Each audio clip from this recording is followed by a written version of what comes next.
Hello student, एक बार फिर स्वागत है माय यूट्यूब चैनल पर। कल की वीडियो में हमने साइन और कॉस पावर के रूप में दिए गए थे, उनका इंटीग्रेशन करना सीखा। आज हम एक महत्वपूर्ण नियम है इंटीग्रेशन का, और उसको आपको ध्यान से सुनना है। यदि साइन और कॉस पावर के रूप में दोनों गुणनफल में दिए गए हों, साइन, गौर करना, साइन और कॉस दोनों गुणनफल के रूप में दिए गए हों और दोनों पे पावर हो, लेकिन ध्यान रखना है कि उनमें से एक पावर विषम होनी चाहिए। तो उनका समाकलन किस प्रकार किया जाएगा, प्रश्न को समझने का प्रयास करना। साइन और कॉस गुणनफल के रूप में और पावर साथ में दी गई हो, और पावर में भी विषम पावर एक के साथ हो, चाहे वो साइन के साथ हो चाहे कॉस के साथ हो, तो उसका समाकलन किस प्रकार करेंगे ये ध्यान से देखना है। तो देखिए, जैसे मैंने क्वेश्चन लिख दिया, sine square x cos cube x d x, इसका हमें समाकलन करना है। तो देखिए, ध्यान से सुनना है। साइन और कॉस गुणनफल में दिए गए हैं, दोनों पे पावर है, लेकिन एक पे पावर विषम है। मैं यही नियम बता रहा हूँ कि साइन और कॉस गुणनफल में दिए गए हों, उनमें से एक पे पावर विषम पावर हो, तो उसका समाकलन किस प्रकार करेंगे। जिस तरह से आपने सेपरेट साइन की पावर अगर विषम दी गई हो, उसका समाकलन करना सीखा। कैसे सीखा था कि उसको एक पावर को कम कर देते हैं, विषम वाली पावर को। तो आपको विषम वाली देखनी है। यदि साइन और कॉस गुणनफल में दिए गए हों, उनमें से एक की पावर विषम है, तो उसको ठीक उसी प्रकार हल कर दिया जाएगा जिस प्रकार मैंने पिछली वीडियो में आपसे बात की। तो ध्यान दें, साइन स्क्वायर एक्स तो as it is, sine square x को एज इट इज लिखा जाएगा, और कॉस क्यूब एक्स को क्या लिखा जाएगा, cos square x into cos x d x, ये लिख दिया जाएगा। समझ में आ रही होगी कि यहाँ पावर विषम है। विषम वाले पावर को अपन ने पिछली वीडियो में हल करके बताया, और जैसे ही आपने एक पावर कम की है, एक पावर कम करने पर ये आया है, ध्यान से सुनना है। अब इसको ट्रिग्नोमेट्री आइडेंटिटी द्वारा 1 माइनस साइन स्क्वायर एक्स के रूप में कन्वर्ट करना पड़ेगा। आपको पता ही है, पहले मैं बता चुका हूं। तो ध्यान दें, ये देखिए साइन स्क्वायर एक्स, और इसको लिखा जा सकता है इस कॉस स्क्वायर एक्स की जगह 1 minus sine square x into cos x d x. ध्यान देने की बात है, देखिए इस साइन स्क्वायर एक्स को 1 माइनस कॉस स्क्वायर एक्स नहीं लिखा, केवल इस कॉस स्क्वायर एक्स को 1 माइनस साइन स्क्वायर एक्स लिखा, क्योंकि मैं पिछली वीडियो में आपसे ये बात डिस्कशन कर चुका हूं कि जो पावर एक कम करके जो ट्रिग्नोमेट्री फंक्शन प्राप्त हुआ है, उसी में ट्रिग्नोमेट्री आइडेंटिटी लगाई जाएगी। तो देखिए, उसके बाद आपको पता है प्रतिस्थापन विधि लग गई। प्रतिस्थापन विधि में भी मैंने आपको एक बात बताई कि जो आपने कन्वर्ट किया है 1 माइनस साइन स्क्वायर एक्स में, इसमें साइन एक्स को टी माना जाएगा।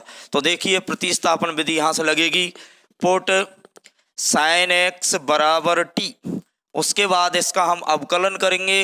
अवकलन करेंगे तो differentiate with respect to x, x के सापेक्ष अवकलन करने पर साइन एक्स का एक्स के सापेक्ष अवकलन हो गया कॉस एक्स, इसका हो गया डी टी बटे D x, d x cross multiply होकर इधर आ जाएगा कॉस एक्स डी एक्स बराबर डी टी। उसके बाद क्वेश्चन पे जाएंगे। तो क्वेश्चन ध्यान दें, साइन स्क्वायर एक्स की जगह लिखा जाएगा टी की घात 2, क्योंकि साइन एक्स को टी माना है, इंटू 1 माइनस फिर टी स्क्वायर। उसके बाद कॉस एक्स डी एक्स के स्थान पर क्या लिखा जा सकता है, डी टी। उसके बाद देखिए, टी स्क्वायर का अंदर गुणा कर दिया जाएगा, टी स्क्वायर गुणा 1 करें T square, minus T square गुणा टी स्क्वायर करें तो टी की घात 4 डी टी। उसके बाद अलग अलग समाकलन कर देंगे, अलग अलग समाकलन करेंगे तो ये स्थिति बनेगी टी की घात 2 डी टी माइनस टी की घात 4 डी टी। और क्वेश्चन मानक सूत्र में परिणत हो चुका है। एक्स की पावर एन का फॉर्मूला लगेगा। एक्स की पावर एन का जो फॉर्मूला होता है वो एक्स की पावर एन प्लस 1 बटे एन प्लस 1 प्लस सी होता है। तो देखिए, इसमें फॉर्मूला लगाया तो आया टी की घात 3 बटे 3 माइनस टी की घात 5 बटे 5 प्लस सी। उसके बाद टी का मान रखना पड़ेगा। टी का मान रखने पर टी का मान रखेंगे तो देखिए टी की वैल्यू रखी, टी की वैल्यू क्या है साइन एक्स, तो ये हो जाएगा साइन क्यूब एक्स बटे 3 माइनस साइन की पावर 5x अपॉन 5 प्लस सी। तो इस तरह से ये क्वेश्चन हमने सॉल्व किया। एक बार पुनः समझ लो, ये स्पेशलाइज नियम है। यदि साइन और कॉस गुणनफल में पावर के रूप में दिए गए हों, गुणनफल में भी किसके रूप में, पावर के रूप में दिए गए हों, और उनमें से एक पावर विषम है, तो विषम वाले पावर से क्वेश्चन को स्टार्ट किया जाएगा। एक पावर कम करके उसके बाद ट्रिग्नोमेट्री आइडेंटिटी लगाई जाएगी, ट्रिग्नोमेट्री आइडेंटिटी के बाद प्रतिस्थापन विधि लगाई जाएगी, और ऐसा करने से क्वेश्चन मानक सूत्र में परिणत हो जाएगा। तो आपको ये विशेष रूप से ये नियम याद रखना है। एग्जाम्पल के तौर पे एक आध क्वेश्चन और देख लें इसी तरह का।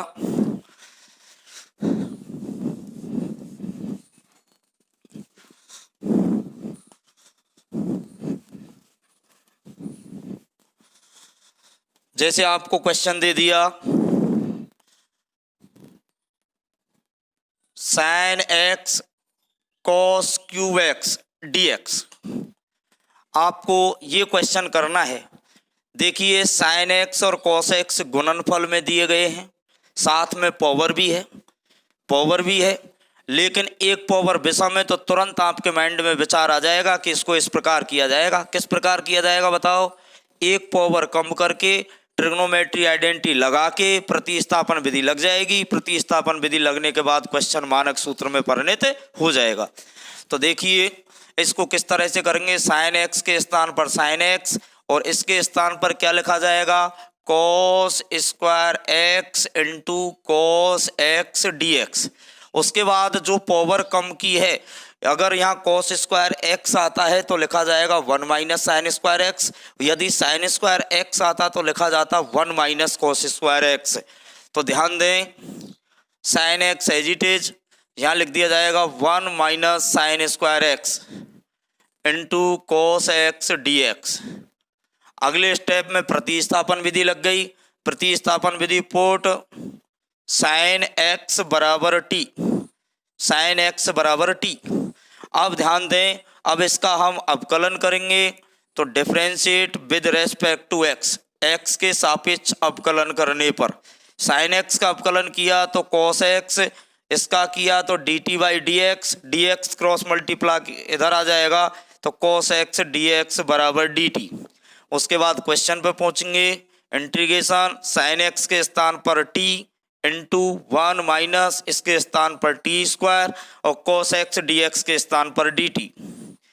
इसके बाद देखिए टी का अंदर गुणा करेंगे, टी गुणा 1 करेंगे तो टी माइनस टी की घात 3 डी टी। अब अलग अलग समाकलन कर दिया जाएगा, T D T minus T cube D T, दोनों में x की पावर n का फॉर्मूला लग गया, इसकी पावर 1 लिख सकता हूँ, x की पावर n का फॉर्मूला लगाएंगे तो ये आएगा टी स्क्वायर बटे 2 माइनस टी की घात 4 बटे 4 प्लस सी, x की पावर n का फॉर्मूला लग गया।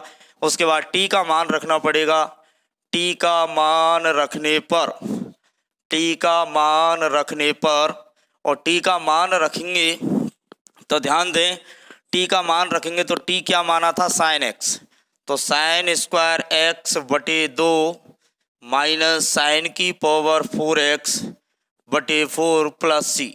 तो इस तरह से आपको ये नियम समझ लेना है। देखिए बहुत अच्छा नियम है, यदि साइन और कॉस गुणनफल में पावर के रूप में दिया गया हो, पावर में भी एक पावर विषम पावर हो, तो इनका समाकलन इस क्वेश्चन की तरह करेंगे। आप इस तरह के बहुत सारे क्वेश्चन बना सकते हैं, ठीक है। अब देखिए, अब आपके माइंड में विचार आ रहा होगा कि सर विषम पावर नहीं मिले तो साइन एक्स और कॉस एक्स गुणनफल में पावर के रूप में दिए गए हों और एक भी विषम पावर नहीं मिले, केवल सम पावर मिले, तो उसका कोई स्पेशलाइजेशन मेथड नहीं है, यहाँ उसका कोई विशेष नियम नहीं है, उसके लिए अलग अलग तरीके हैं, उनके बारे में अपन डिस्कशन करेंगे। तो देखिए इसके बाद अगला नियम आपको यहाँ विशेष यही याद रखना है, अपन के सिलेबस में यही बात है कि साइन एक्स और cos x पावर के रूप में गुणनफल में दी गई हो, एक पावर विषम हो, तो इस प्रकार करेंगे क्वेश्चन को। आगे ध्यान दें, अगला नियम साइन कॉस का ही नियम है। देखिए अगला नियम क्या है, गौर से सुनेंगे और वेरी इंपॉर्टेंट नियम है। देखिए यदि, सुनना, यदि साइन और कॉस गुणनफल में पावर के रूप में नीचे दिए गए हों, हर में, किस में दिए गए हों, हर में, अभी तो मैं अंश की बात कर रहा था, हर में दिए गए हों, उसके बाद आपको क्या करना है, ध्यान देना, साइन और कॉस गुणनफल के रूप में पावर के रूप में हर में बटे के नीचे, मतलब हर में दिए गए हों और उनका समाकलन करना हो, लेकिन इसमें शर्त है कि उन दोनों की घातों का योग करना है। जो हर में दिए गए हैं साइन और कॉस गुणनफल में पावर के रूप में, उनकी घातों का योग करना है और घातों का योग करने पर यदि समपूर्णांक आता है, घातों का योग करने पर क्या आता है, समपूर्णांक आता है, तो उनका समाकलन मैं बोर्ड पर बताऊंगा, उस ढंग से आपको करना है। नियम आपको समझ में आ जाना चाहिए कि यदि, एक बार पुनः समझें, यदि साइन और कॉस गुणनफल में पावर के रूप में नीचे दिए गए हों, अर्थात हर में दिए गए हों और उनकी घातों का योग करने पर सम संख्या आए या समपूर्णांक आए, तो ये नियम लगेगा। अगर समपूर्णांक नहीं आता है तो ये नियम नहीं लगेगा, ये आपको ध्यान रखना है। जैसे इससे पहले नियम पढ़ा था कि साइन और कॉस गुणनफल में पावर के रूप में अंश में दिए गए हों, लेकिन एक पावर क्या होनी चाहिए, विषम। इसी प्रकार ये नियम है, कौन सा नियम है, नोट करते चले जाना है। साइन और कॉस गुणनफल में पावर के रूप में नीचे हर में दिए गए हों और उनकी घातों का योग समपूर्णांक आता है, तो अपन समाकलन इस प्रकार करेंगे। जैसे एग्जाम्पल के तौर पे मैं यहाँ एक क्वेश्चन ले लेता हूँ। जैसे क्वेश्चन ले लिया, dx upon sine square x cos square x, ये अपन ने क्वेश्चन ले लिया कि भाई इस क्वेश्चन का समाकलन करो। तो देखिए आप देखेंगे कि भैया साइन और कॉस गुणनफल में दिए गए हैं, पावर के रूप में भी हैं और नीचे दिए गए हैं। फिर घातों का योग करें, इसकी घात 2, इसकी घात भी 2, 2 और 2 जोड़ें तो 4 आता है, 4 एक संपूर्णांक है, इसलिए ये नियम लग जाएगा। समझने का प्रयास करना। जैसे आपको पहले तो यही आना चाहिए कि किस में ये नियम लगेगा और किस में नहीं लगेगा। जैसे मैंने ये क्वेश्चन लिखा, इसमें लग गया नियम। दूसरा क्वेश्चन मैंने लिख दिया, जैसे dx upon sine x cos cube x, बताओ इसमें नियम लगेगा कि नहीं लगेगा, क्योंकि साइन एक्स और कॉस एक्स गुणनफल में दिए गए हैं, पावर के रूप में भी हैं। इसकी पावर 1 है, इसकी पावर 3 है, 1 और 3 को जोड़ा तो 4 आया और 4 एक संपूर्णांक है, इसलिए इसमें भी ये नियम लग जाएगा। जैसे मैं एग्जाम्पल के तौर पे इधर लिखूं, dx upon sine square x cos cube x, ये लिख दिया मैंने। बताओ इसमें ये नियम लगेगा क्या, नहीं लगेगा। क्यों नहीं लगेगा, क्योंकि साइन और कॉस पावर के रूप में नीचे तो दिए गए हैं, लेकिन हरों की घातों का योग, घातों का योग 5 आ रहा है, 2 + 3 5, जो कि संपूर्णांक नहीं है। तो कहने का मतलब इसमें ये नियम नहीं लगेगा। तो मैं समझता हूँ बच्चों आपके माइंड में ये समझ में आ गया होगा कि ये नियम कब लगेगा। अब बात आती है कि जब लगता है उसके बाद क्या करते हैं, वो मैं बात आपको बताऊंगा अभी। तो ध्यान दें, ये बात आपको क्लियर हो गई कि कौन से क्वेश्चनों में ये नियम लगेगा और कौन से क्वेश्चनों में ये नियम नहीं लगेगा। अब देखो, जैसे मैंने ये क्वेश्चन लिख दिया, इसमें ये नियम लग रहा है, कौन सा, जो मैंने अभी बताया। अब ध्यान दें, इसको करेंगे कैसे। अब ये तो आपको पता लग गया कि इसमें ये नियम लग रहा है, ये वाला, लेकिन अब इसमें करेंगे कैसे इसको। तो करने के लिए जो घातों का योग आया है, ये इंपॉर्टेंट बात है, समझने का प्रयास करना कि घातों का जो योग आया है, घातों का योग इस क्वेश्चन में 4 आया है ना 4। तो अपन कॉस ट्रिग्नोमेट्री फंक्शन लेंगे, साइन और कॉस में से भी कौन सा लेंगे, कॉस, और घातों का योग करने पर जो संख्या आई है उसको कॉस की पावर के रूप में लिखा जाएगा। मतलब sign square x cos square x, इसमें घातों का योग 4 आया है, तो cos की पावर 4x का अंश व हर में भाग लगाया जाएगा। अपन जानते हैं गणित में एक यूनिवर्सल नियम होता है, किसी अंश में किसी संख्या का भाग दे रहे हैं और उसी संख्या का यदि हर में भाग दे दें तो कोई इफेक्ट नहीं पड़ता। तो ये ध्यान दें, ये cos का ही करना है, ऐसे नहीं साइन पे नहीं लगानी है। जैसे एग्जाम्पल के तौर पर अभी मैंने यहाँ लिखा, ध्यान देना, यहाँ लिख दिया dx upon sine x cos cube x.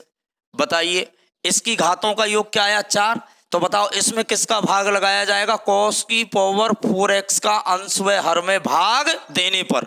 ये बात ध्यान रखनी है। जैसे आपको और दे दिया dx upon sine square x cos की पावर 4x, बताओ इसमें भी ये नियम लग जाएगा क्योंकि घातों का योग कितना आ रहा है 6, लेकिन भाग किसका देना है बताओ, cos की पावर 6x। क्यों, क्योंकि 2 और 4 कितने हो गए 6, तो cos की पावर 6x का अंश व हर में भाग लगाया जाएगा। पहला स्टेप मैं समझता हूं आपके समझ में आ गया होगा।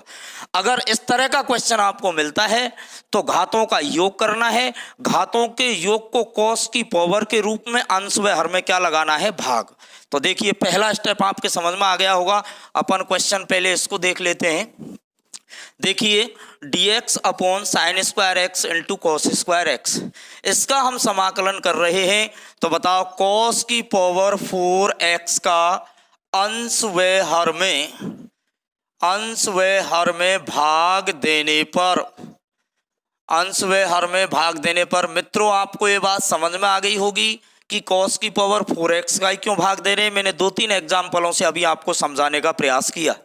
तो देखिए cos की पावर 4x का भाग दे रहे हैं, तो देखिए dx अपॉन cos की पावर 4x, अंश में दे दिया भाग, ऐसे हर में देंगे sign square x cos square x upon cos की पावर 4x। बताओ ऐसे दे दिया अंश व हर में भाग cos की पावर 4x का। बात तो वही है, कट जाएंगे लेकिन काटने तो है नहीं, काटते तो भाग ही क्यों देते। उसके बाद ध्यान दें cos की पावर 4x को ऊपर ले जाएंगे तो ये हो जाएगा sec की पावर 4x, क्योंकि अपन जानते हैं कि sec थीटा बराबर 1 अपॉन cos थीटा। तो देखिए ये हो जाएगा sec की पावर 4x dx। उसके बाद ध्यान दें यहां से ये कट जाएगा cos स्क्वायर x से cos की power 4x, cos square x बार कट गया, ऊपर रह गया साइन स्क्वायर x, नीचे रह गया cos स्क्वायर x। इसको लिखा जा सकता है tan स्क्वायर x। क्या लिख दिया जाएगा, tan स्क्वायर x। किसी को कोई दिक्कत? अब आपको मैं एक बात यहां क्लियर कर देता हूं कि cos की पावर 4x का ही भाग क्यों दिया गया, क्योंकि मेरा ऐसे प्रश्नों को हल करते समय टारगेट रहता है कि क्वेश्चन sec स्क्वायर x, ताकि आगे प्रतिस्थापन विधि लग सके, क्योंकि tan x का अवकलन मित्रों sec स्क्वायर x होता है। आप समझने का प्रयास करना कि यहां मैंने cos की पावर 4x का भाग इसलिए दिया कि क्वेश्चन किसमें टूट जाए, sec स्क्वायर x और tan x के पदों में टूट जाना चाहिए, ताकि आगे प्रतिस्थापन विधि लग जाए। प्रतिस्थापन विधि लगाना आप खूब भली भांति ढंग से जान चुके हैं। तो ध्यान दें, अब देखिए, अब यहां समस्या है कि मैं चाह रहा हूं यहां sec स्क्वायर एक्स क्यों tan x को t के बराबर माना जाएगा, तो मैं इसको ऐसे लिख सकता हूं मित्रों sec स्क्वायर एक्स गुणा sec square x. sec square x गुणा sec स्क्वायर एक्स क्यों लिखा मैंने, इसको मैं लिखना चाहता तो ऐसे भी लिख सकता था sec cube x into sec x, लेकिन ऐसा लिखने से हमारा काम नहीं बन रहा था, क्योंकि sec क्यूब एक्स तो किसी का इंटीग्रेशन होता ही नहीं है। तो कहने का मतलब, माना कि यहाँ sec की पावर 6x आता, कल्पना करो कि यहाँ आ जाता sec की पावर 6x, तो sec की पावर 6x में कैसे तोड़ते अपन, sec square x into sec की पावर 4x, क्योंकि sec स्क्वायर x तो हमें चाहिए, इसलिए sec स्क्वायर x तो लिखना ही पड़ेगा। अब ध्यान दें, और अपोन में tan स्क्वायर x है। किसी को कोई दिक्कत? अब देखिए ये sec स्क्वायर एक्स dx तो काम आ जाएगा tan x बराबर t मानने में। बचा ये sec स्क्वायर एक्स, इस sec स्क्वायर एक्स के स्थान पर लिखा जा सकता है मित्रों 1 प्लस tan स्क्वायर एक्स। आपने एक ट्रिग्नोमेट्री आइडेंटिटी पढ़ी है कि 1 प्लस tan स्क्वायर थीटा बराबर sec स्क्वायर थीटा। अब आपको समझने का प्रयास करना है।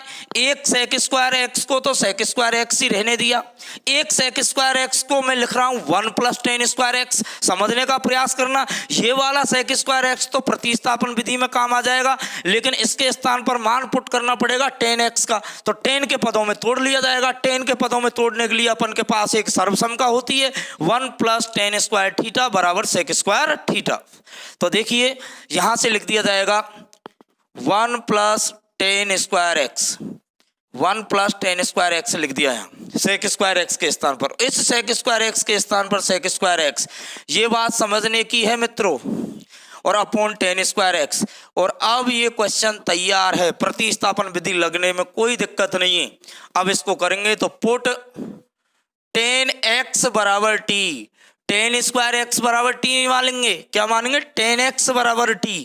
अब देखिए डिफरेंशिएट करेंगे, अपकलन करेंगे, differentiate with respect to x, x के सापेक्ष अपकलन करने पर tan x का x के सापेक्ष अपकलन क्या होता है, सेक स्क्वायर x, इसका होता है dt/dx, dx इधर आ जाएगा तो dx बराबर dt। अब देखिए अगले स्टेप में क्वेश्चन पे पहुंचते हैं। इंटीग्रेशन का साइन है तो इंटीग्रेशन 1 के स्थान पर 1, प्लस के स्थान पर प्लस, tan x के स्थान पर t तो t स्क्वायर। उसके बाद ध्यान दें सेक स्क्वायर x dx के स्थान पर dt अपॉन tan x के स्थान पर t तो t स्क्वायर। किसी को कोई दिक्कत यहाँ तक? और क्वेश्चन मानक सूत्र में परिणत हो चुका है, सेपरेट डिवाइड कर दें। सेपरेट डिवाइड करते हैं तो ये आता है 1/t square plus t square बटे t स्क्वायर और dt, इस तरह से लिखा जा सकता है। उसके बाद ध्यान दें 1/t स्क्वायर, t को मैं ऊपर ले जा सकता हूं तो t की घात -2 हो गया, t की घात -2 प्लस t स्क्वायर से t स्क्वायर कट गया, क्या आ गया 1 और dt। और अब अलग अलग समाकलन किया जा सकता है। अलग अलग समाकलन करेंगे तो t की घात -2 dt प्लस 1 dt। अब देखिए इसमें x की पावर n का फॉर्मूला लग गया। x की पावर n का फॉर्मूला होता है x की पावर n + 1 अपॉन n + 1 लग गया, प्लस dt का समाकलन होता है t + c।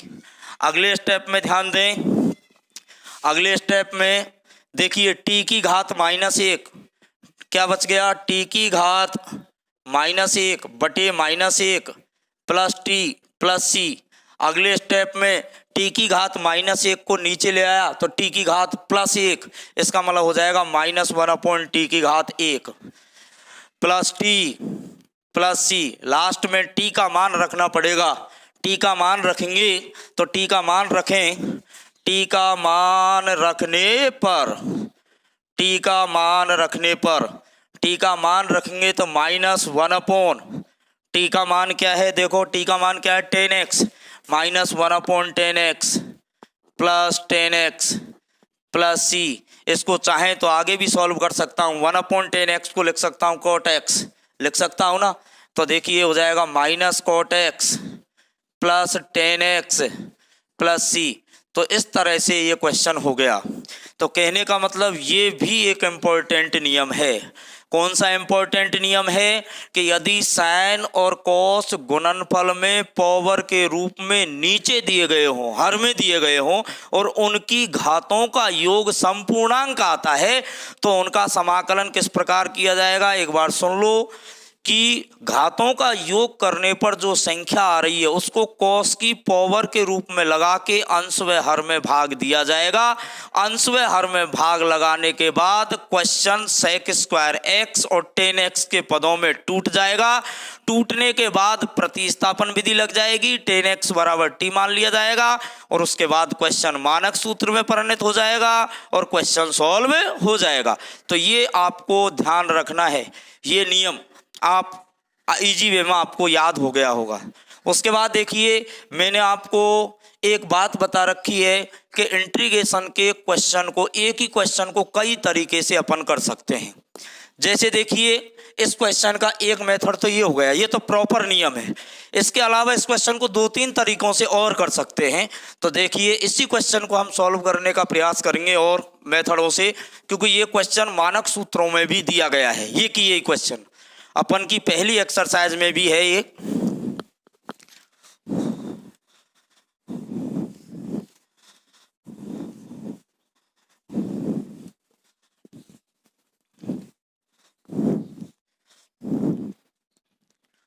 देखिए ध्यान दें, मैं इस क्वेश्चन को ऐसे भी कर सकता हूं, यहां मैं 1 लिख दूं तो कोई फर्क है क्या, और 1 के स्थान पर मैं लिख देता हूं sign square X plus cos square x, तो कोई दिक्कत है क्या, ट्रिग्नोमेट्री आइडेंटिटी है। तो देखिए मैं इसको ऐसे लिख सकता हूं cos square X plus sine square X बटे sine square x into cos square x dx लिख दिया। अब ध्यान दें, इसको मैं सेपरेट डिवाइड कर सकता हूं। सेपरेट डिवाइड करें तो देखिए कॉस स्क्वायर एक्स बटे sine square x cos square X plus sine square x upon sine square x cos square x dx। उसके बाद देखिए अगले स्टेप में कॉस स्क्वायर एक्स से कॉस स्क्वायर एक्स कट गया, साइन स्क्वायर एक्स से sign square x cut गया, ये बच गया 1 अपॉन साइन स्क्वायर एक्स। इसको लिखा जा सकता है कोसेक स्क्वायर एक्स। क्या लिख सकते हैं, कोसेक स्क्वायर एक्स प्लस यहाँ 1 अपॉन कॉस स्क्वायर एक्स को लिख सकता हूँ सेक स्क्वायर एक्स dx। और क्वेश्चन डायरेक्ट ही मानक फॉर्म में कन्वर्ट हो गया। अलग अलग समाकलन करें, cosec square x dx plus sec square x dx। उसके बाद ध्यान दें, इनका अलग अलग समाकलन होता है डायरेक्ट ही। कोसेक स्क्वायर एक्स का होता है minus cot x plus sec square x का होता है टेन एक्स प्लस सी। देखिए इसी से ये कोई आंसर आया था पहले वाले से। दोनों की आप मिलान कर सकते हैं। इस क्वेश्चन को ऐसे भी किया जा सकता है, लेकिन इस क्वेश्चन है तो सरल, लेकिन आपको यहाँ ये याद रखना पड़ेगा कि यहाँ 1 लिख सकते हैं, 1 के स्थान पर क्या लिखा जा सकता है, cos square X plus sine square x. सीधा है, लेकिन अगर आपके माइंड से ये बात एलिमिनेट हो गई तो शायद क्वेश्चन नहीं कर पाएंगे। अगर आपको नियम याद होगा, चाहे उससे लंबा हो रहा है क्वेश्चन लेकिन सरल है, ठीक है, तो इस कॉन्सेप्ट से कर सकते हैं। इसी क्वेश्चन को एक तरीके से और भी कर सकते हैं। देखो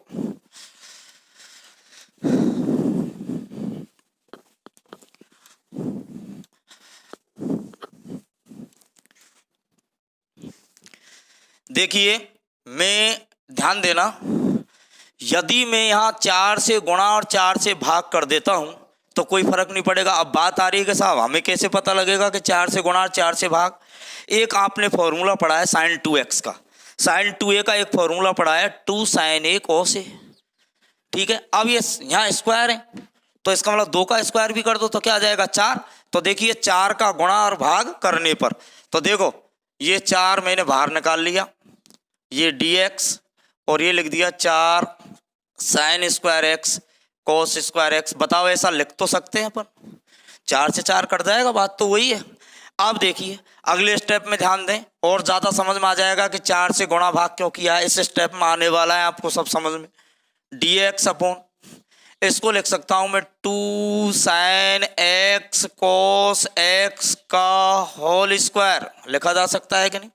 और बताओ अभी आपको फॉर्मूला दिख गया होगा साइन 2x का, तो देखिए 4 dx अपॉन ये हो गया साइन 2x का फॉर्मूला और इसका स्क्वायर है तो स्क्वायर यहाँ आ जाएगा कि नहीं, बताओ समझ में आ गई होगी। उसके बाद 1 अपॉन साइन स्क्वायर 2x को ऊपर ले जाएं तो क्या हो जाएगा बताओ, 4 कोसेक स्क्वायर 2x dx। और उसके बाद मैंने आपको एक बात बताई है कि जो समस्या है कॉस स्क्वायर एक्स का डायरेक्ट समाकलन होता है, लेकिन कॉस स्क्वायर 2x का डायरेक्ट समाकलन नहीं होता। लेकिन इसमें समस्या क्या है, 2x को मन में क्या मान लेंगे x, और ये क्या बन जाएगा कोसेक स्क्वायर एक्स, और कोसेक स्क्वायर एक्स का समाकलन होता है माइनस कोट एक्स। तो देखिए इस तरह से डायरेक्ट ही कर देंगे अपन, 4 के स्थान पर तो 4 है, ये कोसेक स्क्वायर एक्स का समाकलन क्या होता है माइनस कोट एक्स, एक्स का मतलब 2x। अब इस समस्या का अवकलन करना है, 2x का अवकलन करें 2x का अवकलन करें तो 2 और 2 का व्युत्क्रम करें तो 1/2, तो ये आ जाएगा माइनस कॉट 2x/2 प्लस सी। अगले स्टेप में 2 से 4 कट जाएगा 2 बार, तो ये आ जाएगा माइनस 2 कॉट 2x प्लस सी। अब बस हो गया क्वेश्चन। अब बहुत से स्टूडेंट समझ रहे होंगे कि साहब 2 तरीकों से किया उससे तो एक जैसा आंसर आया, लेकिन इससे तो अलग आंसर आ गया। तो मैं आपको कन्वर्ट करके बता देता हूं, बात एक ही है। तो देखिए ध्यान दें, -2 के स्थान पर 2, कॉट 2a का फॉर्मूला आपने पढ़ा होगा। देखिए अगर आप भूल भी गए बढ़ा सकते हैं, -2 कॉट 2x प्लस सी। अपन ने ट्रिग्नोमेट्री में एक फॉर्मूला पढ़ा है, कॉट 2a